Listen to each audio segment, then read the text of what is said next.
How to reset BMO Harris Bank account password. Hello guys, this is Atticus and welcome back to another tutorial video. In today's video, I'll assist you with changing or resetting your BMO Harris password of your online banking. So let's get started.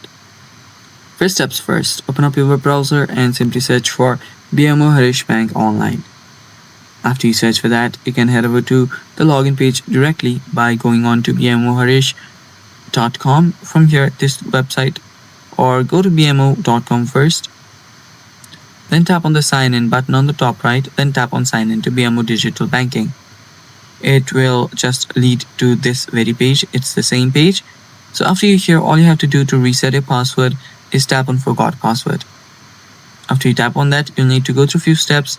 So enter out your user ID first, then your social security number right here, or your tax identification number, any one of those two. So after you select any one, type in the number here and then tap on next. Then they will verify that it's you actually, and after the verification is done, you can change the password. And that's all for today's video.